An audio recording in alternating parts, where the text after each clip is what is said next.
ለማዳ ሰይጣን የሚባላል ሰው ያለ ፍቅር በጾመ በጸለየ ቁጥር ከራራ ቆዳ ነው የሚሆነው። ተነግሮ የማይሰማ ማለት ግትር ተነግሮ የማይሰማ ምክንያቱም መንፈሳዊ ነኝ ነው የሚለው እንዴ አይጣላይ ድረስ ነው እኮ የተለሰነ መቃብር ማለት ይሄ ነው። እንዳይነገር መንፈሳዊ ነው፣ ጻድቅ ነው። እንዴ በየት ተገብቶ ይነገራል? አይመከር ነገር ከባድ ነገር ነው። በእንቅስቃሴያችን ሁሉ እግዚአብሔርን ፊት ለፊት ማድረግ ማለት ነው። ስትቀመጥም ስትነሳም ስትተኛም ስትሄድም ስትቆምም ስትራመድም ፈጣሪን እግዚአብሔርን አትርሳው። ምንም ነገር ስታረግ እግዚአብሔርን አስብ ነው። ምንም ነገር ስታደርግ እግዚአብሔርን አስብ። ስትሰጥ ማን እያሰብክ ስት ነው? አቤት ስትሰግድሳ፣ ስትጸልይ፣ ስትቀድስ እግዚአብሔርን እያሰብ ሁሉ ነገር እግዚአብሔር ትዝ እያለ አድርገው ማለት ደግሞ ተባይተው የያዙት ገዳም ውስጥ በብቃት ያለ ምግብ የሚኖሩት ደግሞ ሳይበሉ እየጸለዩ ማንን ይጠብቃሉ? እዛ ጋር ያሉትን መነኮሳት አያችሁ። እነዚያ መነኮሳት የበሉት ስጋቸው ደግሞ መስራት አቅቷቸው ገዳሙ እንዳይፈታ ነው ማለት ነው። ይሄ ነው ለእግዚአብሔር በላ ማለት ነው። የጾመም ለእግዚአብሔር ጾመ ማለት እዛ ጋር ቆሞ የሚጸልዩት ደግሞ ደቀ መዛሙርታቸውን ለመጠበቅና ለሀገር ምሕረት ለመለመን ነው። ተመልከቱ። ይሄ ነው የበላም ለእግዚአብሔር በላ ማለት ነው። እግዚአብሔር ቤቱን እንድንሰራ ይፍቀድልን። የተመረጠ ቀን የእግዚአብሔርን ቤት መስራት ደግሞ ለእግዚአብሔር ብንሰራስ ከራሳችን አውጥተን ነው? በሉ ንገሩኝ እንጂ ከራሳችሁ 5 ሰው። እኔ እኮ በጣም የሚገርመኝ ነገር ምን መሰላችሁ? እግዚአብሔር ሳልቶ መለመኑ ነገር ነው የሚገርም። ሳልቶ መለመኑ እኮ ነው። አልሰጥም ቢል ማን ይከለክለዋል? አካልን የሰጠ እግዚአብሔር በአካል ተመልከቱ። በሰጠው አካል ደግሞ በጎ ሰራ ብሎ የሚሸልም ደግሞ እግዚአብሔር። ዓይንን የሰጠ እግዚአብሔር። መጽሐፍን አንብበህ ስታጠናበት ጸሎት አንብበህ ስትጸልይ ወደ እሱ ደግሞ ጎሽን ጀምሮ ክብርን የሚሸልም እሱ። ምላስን የሰጠ እግዚአብሔር። በጎ ተናገርክ ብሎ የሚሸልም እግዚአብሔር። አይምሮን የሰጠ እግዚአብሔር። በዚህ እኔን አሰብክበት ብሎ ለዘላለም እሱን እንድታስብ በመንግስተ ሰማያት የሚያነግስ እግዚአብሔር። እጅን የሰጠ እግዚአብሔር ነው። በእጅ ሰርተህ እንድትከብር የክብርን ቦታ የፈቀደል እግዚአብሔር። ስለ መጸወትክበት እሱ ደግሞ ስጋውን የሰጠ እግዚአብሔር ነው። ከእግዚአብሔር ያልሆነ ምን አለ? ይወል ከእግዚአብሔር ያልሆነ በሉ ምን አለ? የእናንተ አሳዩ። የእናንተ እስኪ አሳዩ። የእናንተ የላችሁ በቃ ይሄን ነው ማወቅ። እኛ የማለም ብር እንድትሰጡ አይደለም የሚፈልግ። የዚህ የጉባኤ ዓላማም እንደዛ አይደለም። ምክንያቱም የጉባኤው ዓላማ ቤተክርስቲያን መስራት ነው። ቤተክርስቲያን ውስጥ ደግሞ የተሰራ ምዕመንን መስራት ነው ዓላማ። ምዕመንን መስራት ከሆነ ስለዚህ ተመልከቱ። እኛ በዚህ ዓለም ላይ ያሉ ክርስቲያኖች የምንፈልጋቸው የልብስና ቂሳት ድቃቂ እንዲወረውሩልን ሳይሆን እነሱ ራሳቸው የእግዚአብሔር እንዲሆኑ ነው። እና እኛ የማንን ነው? የማንን ነው? በእግዚአብሔር እንደሆነ እንድንኖር እግዚአብሔር ይርዳን። ለሚያምኑባት ዕፀ ሕይወት ናት። ለሚያምኑባት ነው ዕፀ ሕይወት ናት። ለዓለም ዓለም የሚሆነውን ያስጠጋችን መሬታችንን እኛ ደግሞ መጠጊያ አግኝተን ነው ለእሷ ለመስራት።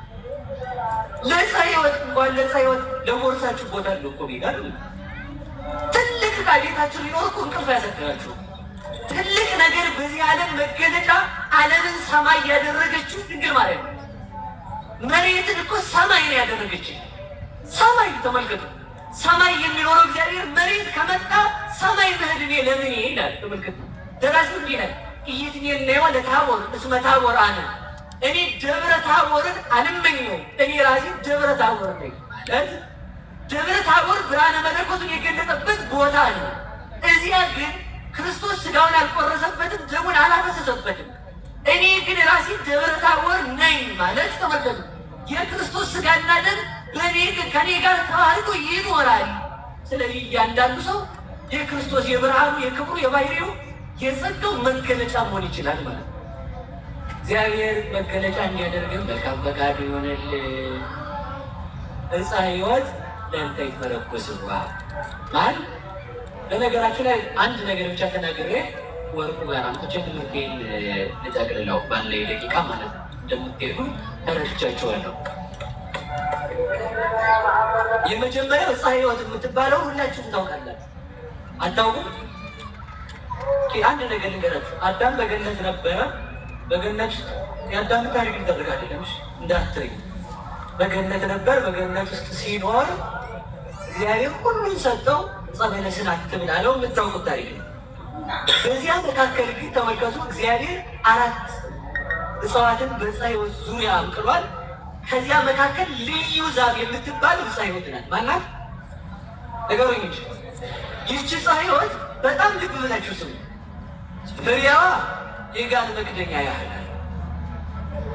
ፍሬዋ ተመልከቱ፣ አንዱን በልተው ሳይጨርሱ አንድ የምታፈራለት ገና በልተው ሳይጨርሱ የበሉት የፍሬው ጣዕምና የፍሬው መዓዛ ሽታው ደግሞ ከአፍንጫ እስከ 7 ቀን አይለይም። ያንን የሚያሸቱ ሰዎች ተመልከቱ፣ ወይፈልጥ ነፍሰ እምስጋ ዘእንበለ አንሳይሶ ሰዎች ጣዕም የሞት ጣር በያዛቸው ጊዜ ያንን ቢያሸቱት በዚያ መዓዛ ተመስጠው ነፍሳቸው ከስጋቸው ትለያለች። አይ እንዲህ ያለ ዛፍ ነበር ተመልከቱ። እንዲህ ያለ ነው አለ ቅዱስ ኤጲፋንዮስ። ለዚህ እኮ ነው ተመልከቱ ሙሴ ሳይ ክርስቶስን እያገለገለ ስለነበረ ሁላችሁም እንደምታውቁት በመቃብር ውስጥ ሊለካ እስኪለካልን ብለው ሊለካ ገደል እንዳለ ዕፀ ሕይወትን ሸተት ቢያደርጉት ብሎ ሲያሸት በዚያው ነፍሱ ውልቅ ብላ ሄደች። ያለ በሽታ ነፍስን ከስጋ የሚለይ ጣዕም ያለው ይህ ማለት ምን ማለት መሰላችሁ? ዕፀ ሕይወት የተባለችው ድንግል ማርያም ናት። ፍሬዋ የተባለው ክርስቶስ ነው። የዚያች የዕፀ ሕይወት ፍሬ መልክን ያሳያል። ማናት ያች ዕፀ ሕይወት? ማርያም። ያቺ ዕፀ ሕይወት ተመልከቱ፣ ዋመ ፈቀደ እግዚአብሔር ከመ ያሐውፅ ለምድር እግዚአብሔር መሬትን ሊጎበኛት በወደደ ጊዜ አስቀድሞ የቀደሳት በምኗ ነው? በዛፏ ነው። የዛፍን ፍሬውን ከማግኘት አስቀድሞ ምኑን ማግኘት ይቀድማል? ንገሩኝ እንጂ ዛፍ አስቀድሞ ዛፉን ማግኘት ከቀደመ ክርስቶስ ሰው ከመሆኑ አስቀድሞ ማንን መያዝ ይቀድማል? ድንግል ማርያም ነው። አንዳንድ ሰዎች ከት አድርገው ይሰማሉ። እዚህ ጋር ከት ታውቃላችሁ? ከት እያደረጉ ማለት ነው። እንግዲህ አንድ ቀን ሁሉን አውርተን አንጨርስ። እንዴት ይደረጋል? አንድ ቀን ተምሮ ሊቅ አይኮንም በአንድ ሰው። በነገራችሁ የጆሮ ተማሪ አሉ የሚሰሙ ጆሮቸው እየሰማ የሚሰሙ ማለት ነው። እንደዛ አይደለም። ክርስቶስ ያለ ድንግል ማርያም ክርስቶስን አታውቅም ስንል ሰው የሆነ ከእሷ ነው። እናቱን የፈጠረ እሱ ነው። ከእናቱ የተወለደ እሱ ባጭር ቃል እሷን ያበቀላት ማን ነው? ክርስቶስ። ምን ልትሆን? ዕፀ ሕይወት ናት አለ። ያቺ ያበቀላት ዛፍ ዕፀ ሕይወት ናት። የዚያች ዛፍ ፍሬው የዛፏ ፍሬ መልክ ያሳያል። ምን ያሳያል? በሞቴ ሰው ሁሉ መልክዓ ነፍሱን ያየበት ማን ነው? ክርስቶስ ነው። ከድንግል ማርያም የተወለደውን ክርስቶስን የነፍሳችንን መልክ አየንበት። ልብ ብላችሁ ስሙ። ድንግል ማርያም የክርስቶስ የመድኃኒታችን የኢየሱስ ክርስቶስ ምኑ ናት ከተባለ መሰረተ ሕይወት ማርያም ወጥንተ መድኃኒት ዘእምቅድሙ እግዚአብሔር ለድኅነት ያስቀደማት መሰረት የሌለው የክርስቶስ እናቱ ናት። እናቱ ከሆነችም ምኑ ናት ማለት ነው? መሰረቱ ናት። ያ ማለት ተመልከቱ፣ ጾርኪዮ ዘይጸወር የማይወሰን የማይቸከመውን ተሸከምሽው፣ የማይቻለውን ቻልሽው። እንደ ሰውነቱ ይዘዋለች፣ እንደ አምላክነቱ ይዘዋለች። እንደ ሰውነቱ ትመግበዋለች፣ እንደ አምላክነቱ ይመግባታል። እንደ ሰውነቱ ልጅ ትለዋለች፣ እንደ አምላክነቱ ፈጣሪ ትለዋለች፣ ፈጥሯታል። እንደ ሰውነቱ ተመልከቱ ታዝለዋለች፣ እንደ አምላክነቱ ደግሞ እሱ በያዘው ዓለም ላይ ትመላለሳለች። እንደ ሰውነቱ ተመልከቱ ተወልደዋለች፣ እንደ አምላክነቱ ደግሞ በመለኮቱ ደግሞ አይወለድም። ማለት መለኮት ስጋን ሳይዋል መወለድ አይችልም። አኮ ወልደ ማርያም በመለኮቱ ዘንበለ ደግሞ በሥርዓተ ትስብእት መለኮት ብቻውን አይወለድም። መለኮት ስጋን ተዋህዶ በስጋ የማርያም ልጅ ነው። ወሶበይ ተሰምዮ አምላከ ወሶበይ ተሰምዮ አምላከ ንረክቦ ሀባቡ ሰማያዊ። አምላክ ባለው ጊዜ ከአብ ጋር እናገኘዋለን። ሰው ባለው ጊዜ ከድንግል ማርያም ጋር እናገኘዋለን። መስዋዕት ባለው ጊዜ ከአቤል ጋር እናገኘዋለን። በግ ባለው ጊዜ ከማን ጋር ከቅዱስ ዮሐንስ ጋር እናገኘዋለን። ካህን ባለው ጊዜ ተመልከቱ መስዋዕቱን ሲሰዋ እናገኘዋለን። አምላክ ባለው ጊዜ መስዋዕት ሲቀበል እናገኘዋለን። በግ ተመልከቱ፣ እሱን ቤዛችን ባለው ጊዜ ሲደማልን እናገኘዋለን። ካሳ ቤዛችንን መድኃኒት የሰጠን ስንለው እሱ ራሱ መድኃኒት ስለሆነ ስርየትን ስለሰጠን መድኃኒት ስንለው ደግሞ ራሱ ሲያድነን እናገኘዋለን ይላል። ራሱን መድኃኒት አድርጎ የሰጠን መድኃኒዓለም የተመሰገነ ይሁን። አንድ ነገር ልንገራችሁ። ድንግል ማርያምን እንደው ቆይታል እኮ ድንግል ማርያምን የማያውቁ ሰዎች በዚህ ነው የሚመሰሉት። ቅዱስ አባ ጊዮርጊስ ዘጋስጫ እንዲህ ይላል ንስጥሮስ ሲናገር ሲኦል በጡቶቿ አሳደገች፣ አመፃም ወለደ። አመፃም ወለደ። አንተ ሰው ለሃይማኖትህ መሰረት የለውም። ሃይማኖትህ ክርስቶስ ነው። አዎ ካልከኝ የሃይማኖት ግን መሰረት ክርስቶስን የወለደችልህ ድንግል ማርያምን ክርስቶስን አምላክ ብለህ ካመንክ እናቱን ወላዲተ አምላክ ካላል አንተ ሰው ለሃይማኖትህ መሰረት የለም። ለምን ተወለደ ሰው ሆነ ካልከው የወለደችው እናት ወለደች። አንተን ቅጠል በሌለው ዛፍ እመስልሃለሁ ማለት ነው። ምን በሌለው ዛፍ በምንድን ነገር ቅጠል የሌለው ዛፍ ፀሐይ ቢመጣ ያስጠጋ አይጠቅም። አንተ ሰው ስር በሌለው ዛፍ እመስልሃለሁ። ስር የሌለው ዛፍ ፍሬ እንደማያፈራ ትምህርትን ምዕመናንን ወደ እግዚአብሔር ማድረስ አይችልም። አንተ ሰው ዝናር በሌለው መሳሪያ ባላዘ ወታደር እመስልሃለሁ።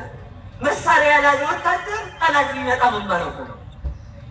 አንተ ሰው ዘውድ ባልደፋ ንጉሥ፣ መሰረት በሌለው ህንፃ፣ ጡት በሌላት ሴት፣ ዝናር ባልታጠቀ ወታደር፣ ውሃ በሌለው ወንዝ፣ ስር በሌለው ተክል፣ ፍሬ በሌለው ዛፍ በዚህ ሁሉ እመስላለሁ። ለምን እነዚህ ሁሉ እንደማይበቁ አንተም ድንግል ማርያምን ከካልክ ወላዲተ አምላክ ካላልክ እግዚአብሔርን አታውቀው ብሎ ይመልሳል።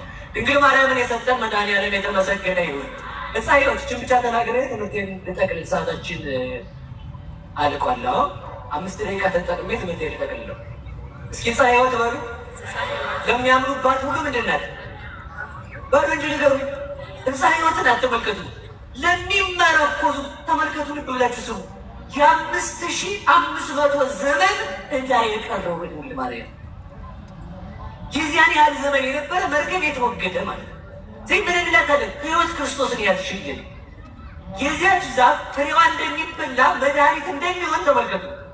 የድንግል ማርያም ፍሬ ክርስቶስ ለዓለም መድኃኒት የእሷ ልጅ ስለሆነ የነፍሳችን ድህነት የነፍሳችን ነፃነት የተገኘው በክርስቶስ ስለሆነ እየሰማችሁ ነው። ሰዓቱ ስላለቀ ነው ወዲህና ወዲህ የምለው እኔም እና ምንድን ነው የመጨረሻ ጠቅለል አድርጌ ላምጣው። ድንግል ማርያም ምናችን ናት? ዕፀ ሕይወታችን ነው እንጂ አንደኛ ዕፀ ሕይወታችን ናት። ሁለተኛ ለዓለም ሁሉ ተወክላ በእግዚአብሔር ዘንድ በጠበቃነት የቆመችልን ናት። ያ ማለት ምን ማለት ነው? ያ ማለት በጠበቃነት ማለት ነው ዓለም ሰው ሁሉ በድሎ በእግዚአብሔር ዘንድ ሰው ሆና የተገኘች እሷ ናት። አንዳንድ ሰዎች አሉ እመቤታችን ሰው ናት። አዎ ሰው ናት። አንተ ሰው ነህ። እመቤታችን ምንድን ናት? እኛ መላክ ናት እኮ አለ። አዎ ሰው ናት። አንተ ሰው ነህ ወይ? አይደለም፣ እንስሳ ነህ ማለት ነው። ሰው እንስሳ ሆኖ እየኖረ ማርያም ሰው ናት። ሰውነት እኮ የክብር ስም ነው እንጂ የውርደት ስም አይደለም። ዘይ ተመልከቱ። ምን እንላታለን ማለት ነው? በእግዚአብሔር ዘንድ ምን የሆነች መመኪያ የሆነች ለባህሪያችን መመኪያ የሆነች ለሁሉ ሰው ድነትን የምታሰጥ እመቤታችን ናት። እሷን የሰጠን እግዚአብሔር ይመስገን። ለምን ወድቀው ምርኩዝ ተመርኩዘን የምንነሳበት፣ ለሚርበን ክርስቶስን የምትሰጠን ህብስት ያለባት መሶብ፣ ለጠማን መድኃኒት፣ ለጠማን ጽዋ ሕይወት ክርስቶስን የምትሰጠን፣ ለተራቆትነው ልብስ ልጇን የምትሰጠን፣ ሀገር ለሌለን መጠጊያ የምትሆነን፣ የነገርላትን ሁሉ የምትሰራልን ድንግል ማርያም ናት። እሷን የሰጠን እግዚአብሔር ይመስገን። ታዲያ እንግዲህ እሷ በተሰጠችን ዓለም ላይ ነው እኛ እንደ ድመት እየሆን ይኖር ያለን። አንድ ነገር ብቻ ነገራችሁ ልጨርስ። ምንድነው ሰውን ሰው እንደምን ይገ እስኪ ጥያቄ ልጠይቃችሁ። ድመት አይጥም ትበላለች አትበላም? ትበላለች። አይጥ ደግሞ ከድመት ይሸሻል አይሸሽም? ይሸሻል። ድመት በዓለም ላይ ከምታስደንቅ ፍጡር አንዷ ድመት ናት። ምኖቿን የምትበላ ልጆቿን አስባችኋል? ሁሉም ላይ በላይ ግን ድመት ምን ትበላለች? ልጇን የምትበላ ማለት ባሮ ነገሩ ልጇን እኮ የወለደችውን የተሸከመችውን ያማጠችውን እኮ ልጇን የምትበላ ድመት ናት። ሀገራችን ልጆቿን እየበላች ነው አይደለም? ሰምታችሁ አትሰማችሁ? እየበላች ነው ማለት ነው። ሰው እንዴት አምጦ የወለደውን ልጅ እንዴት ይበላል? የምታሳድጋቸውን ልጆች እንዴት ትበላለች? ተመልከቱ፣ በደንብ አድርጋችሁ ስሙ። አይጥ ድመት አይጥን የምትበላው ለመኖር ነው። አይጥ የሚሸሸው ደግሞ ለመኖር ነው። ሁለቱም ለምንድን ነው የሚኖሩት? በሉ ንገሩኝ እንጂ። አይላችሁ ወጥመድ እህል አይጥ በወጥመዱ ሊገባ ሲሄድ ከወጥመዱ ተፈናጥሮ ሳቱ ከወጥመዱ ሲያመልጥ ወደ ውጭ ወጣ። ውጭ ሲወጣ ድመት ተጠብቀዋለች። ከድመቷ ሸሽቶ ጉድጓዱ ሲገባ እባብ አፉን ከፍቶ ተቀምጦ ወዴት ይሄድ? ሰማላችሁ? አስቡ። በዚህ ላይ ነው ያለነው። አሁን ከቤት የሚባለው ከቤታችን ከቤተ ክርስቲያን የሚያስወጣ ኃጢአት አለ፣ ፍቅና አለ፣ ዘረኝነት አለ፣ ሆድ አለ፣ ፖለቲካ አለ፣ ብዙ ነገር አለ። የግል ጥቅም፣ ስብሰባው የግል ጥቅም ፍለጋ፣ ተኩሱ የግል ጥቅም ፍለጋ፣ ስልጣኑ የግል ጥቅም ፍለጋ፣ ትዳሩ የግል ጥቅም ፍለጋ፣ ያላትን ያለውን የሚያገባ ለዚያም ከዚህ ውስጥ ምን ያሳድደናል ሲባል ወጥመድ። ከዚህ ወጥመድ አምልጠን ስንወጣ ደግሞ ምን ይጠብቀናል? ምን ይጠብቀናል? ዘረኝነት ይጠብቀናል። ውጭ ላይ ከዚያ አምልጠን ስንሄድ ደግሞ ወደዛ ስንሄድ ደግሞ ምን ይጠብቀናል? መቃብር ይጠብቀናል። ስለዚህ ልብ በሉ። ለዚህ መድኃኒቱ ማን ነው ከተባለ ድንግል ማርያም ናት። እስኪ በሉ ድንግል ማርያም በሉ። መድኃኒቱ እሷ ናት። ከሞት ያመለጥነው በእሷ ነው። አንድነትን አይተናልና ከፖለቲካም ከዘረኝነት ከጎጠኝነት የምንወጣው ሁላችሁ የማን ልጆች ናቸው? በሉ ንገሩ። የድንግል ማርያም በሉ እንጂ እና ወንድም ግን አትግደላ። እንግዲህ እንደዚያ ከሆነ ወንድም ይገደላል። የአንድ እናት አባት ልጆች እንዴት እንገዳደላል? አንድ ክርስቶስ አባታችን፣ አንድ ቤተ ክርስቲያን እናታችን፣ አንድ ድንግል ማርያም ንግስታችን ነው። ስለዚህ በአንድነት እንድንኖር መድኃኒዓለም ይርዳል። የወደቀ ሁሉም ይመረኮዛታል። ከመቃብር የምንነሳው በልጇ ስልጣን ስለሆነ ተነስተን በቀኝ እንድንቆም ድንግል ማርያም ታድለን። ያስተማረን የመከረን አምላክ የተመሰገነ ይሁን። ይቆያል። ትጥቅ አንፈታም። በትግራይና በፌዴራል መንግስቱ መካከል ያለው ውጥረት አዲስ ምዕራፍ ላይ ደርሰዋል። የትግራይ ጊዜያዊ አስተዳደር ሰላምና ጸጥታ ቢሮ ትናንትና የካቲት 14 ቀን ባወጣው አዲስ መግለጫ መሰረት መንግስትን ክፉኛ ወቅሰዋል። ቢሮ ያስቀመጣቸው 3 ወሳኝ ነጥቦችም እነዚህ ናቸው። አንደኛው ቅድመ ሁኔታዎች ይከበሩ የሚል ሲሆን ተፈናቃዩ ሳይመለሱና የትግራይ ግዛታዊ አንድነት ሳይረጋገጥ ሰራዊቱ ትጥቁን አይፈታም ብለዋል። ሁለተኛው የድሮን ትጥቅና ጦርነትን በተመለከተ ሲሆን በቅርቡ ተፈጽሟል የተባለው የድሮን ጥቃትና የሰራዊት ክምችት የጦርነት ሙከራ ነው ሲልም ኮንኖታል። ሶስተኛው የፕሪቶሪያ ስምምነት አደጋ ላይ ነው ብለዋል። ስምምነቱ እየፈረሰ ነው፣ በክልሉ ህዝብ መካከል ክፍፍል ለመፍጠር በጀት ተመድቦ እየተሰራ ነው ሲልም ከሰዋል። ቢሮ የክህደት ተግባር የሚላቸው የውስጥ እንቅስቃሴዎች ቢኖሩም የመከላከል አቅማችንን አይቀንስም ሲልም በጽኑ አስጠንቅቋል። የሰላም ስምምነቱ የቆመበት ገመድ እየሳሳ የመጣም ይመስላል። እናንተስ ምን ትላላችሁ? ይህ መግለጫ ለዘላቂ ሰላም እንቅፋት ይሆን ወይስ የክልሉን ደህንነት ለማስጠበቅ አስፈላጊ ነው? ሀሳባችሁን በኮመንት ላይ አጋሩኝ። አዲስ ከሆናችሁ ደግሞ ፎሎ ማድረጋችሁንም እንዳዘነጉ። ኢንሳ ኮንትሮል የሚያደርገው አፕ ነው። መልእክቱንም ወሬውንም ንግግሩን። አሁን ቲክቶክ መልእክቶቻችንን ኮንትሮል ያደርጉታል አይደል? የቲክቶክ በእንትኖች ክሬተሮች የሚፈልጉትን ዋርኒንግ ያደርጋሉ፣ ባን ያደርጋሉ፣ የማይፈልጉትን ቪዲዮ ያስወጣሉ፣ የሚፈልጉትን ያስገባሉ። ምን ያደርጋሉ? የፈለጉትን ማለት። ይሄ ደግሞ ኢንሳ ነው መልእክትህን የሚቆጣጠረው። መልእክትህን መቆጣጠሩ ባን ማድረጉ ዋርንን አይደለም። ስልክ ውስጥ ያለውን ሚስጥር መረጃ እንዲወስድብህ አታድርግ። ስምህን፣ ስልክህን፣ ኢንፎርሜሽንህን፣ የባንክ አካውንትህን፣ ፎቶግራፍ፣ ቪዲዮ፣ ማይክህን፣ ወሬህን ተጠንቀቅ። ምታወራን ሁላ ቪዲዮን ኤኒታይም ተርን ኦን ያደርጉልሃል። ይህንን ዳውንሎድ አድርግና አለቀ። ዳሰ ለጥንቃቄ እንዲረዳ ነው ነግረናል። ኢትዮጵያዊ በአጭር ቪዲዮ ቲክቶክ ላይ መልእክቱ ሪከርድ አድርጊያል። ማሰራጨት የእናንተ ጉዳይ ነው። በኋላ ማንንም ብሌም እንዳታረው። አዶናይም ብሌም አታድርገው፣ እከሌም ብሌም አታድርገው። በቃ ኢትዮጵያ ውስጥ በሆነ እኔም አስተዋውቅ ቢሉኝ አንድ የደህንነት አካል ደውሎ ይህን ማስተዋውቃለሁ፣ ምን ላርግ? ያስሩኛላ፣ የሆነ ነገር ያደርጉኛል። እሺ ብዬ አስተዋውቃለሁ። በጎን ሄጄ ለሌላ ሰው እንግዲህ በምታውቁት ሰው ሐቁ ይሄ ነው እውነታውን ነግራችሁ አስረዱ ብዬ ለሌላ ኦኬ ገና ከመናገር በፊት እንደምትቃወሙ እርግጠኛ ነኝ። ተቃወሙ፣ ምንም ችግር የለም። ግን ስድሮ ብሎ አዶናይ አዲስ ኩባንያ ከፍቼላቸዋለሁ የኢትዮጵያ ቲክቶክ በሚሊዮን የሚቆጠሩ ሰዎች ሚሊዮነር አረጋለሁ ብሎ አዲስ አፕሊኬሽን ዞላችሁ መጥቷል። ስድሮኒክ የኔ ነው እያለ ነው፣ የሱ ኩባንያ ነው እያለ ነው። የሱ ነው አይደለም ቼክ እናደርጋለን። ስድሮ ምን ማለት እንደሆነ ደግሞ እስኪ ዴፊኒሽኑን እንመልከት። እኔ ስድሮን መጀመሪያ የሰማሁት በረከት ተስፋዬ የሚባል እንደ ሴት እየለበሰ ኮንቴንቱ ሁሉ የግብረ ሰዶምን አይዲዮሎጂ የሚያስተላልፍ ሰው ይህ ሰውዬ ነው ይህን ነገር ሲያራምድ ያየሁት።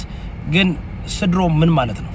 እዚህ ጋር እንደምትመለከቱት ስድሮ በሽታ ያለበት ሲመስል በቂጡ ምን እያስገባ እንደሆነ እነዚህ አሁን ሰብልምኖ ሜሴጅ ናቸው።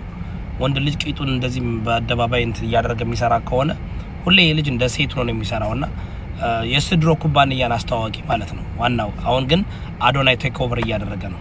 በረከት ተስፋዬ ማለት እንግዲህ ተመልከቱት የሚሰራው ነገር ሁሉ እንዳለ ግብረ ሰዶምን የሚያስተዋውቅ ኢትዮጵያ ውስጥ ባጠወይ በጣም በሚሊዮን የሚቆጠር ፎሎወር ያላቸው አብዛኛዎች ግብረ ሰዶምን የሚያስተዋውቁና ግብረ ሰዶም የሆኑ ወይም ደግሞ የግብረ ሰዶም ጓደኛ የሆኑ ሰዎች ናቸው ኮንቴንታቸውን ቪዲዮአቸውን በደንብ እንዲታይ የሚደረገው።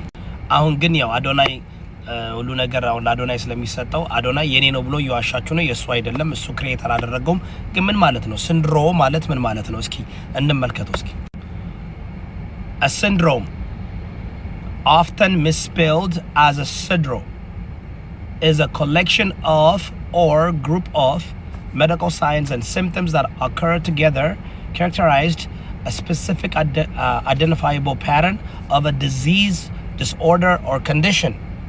Derived from the Greek word for running together, it refers to symptoms that coexist, typically indicates a common underlying cause or increased risk.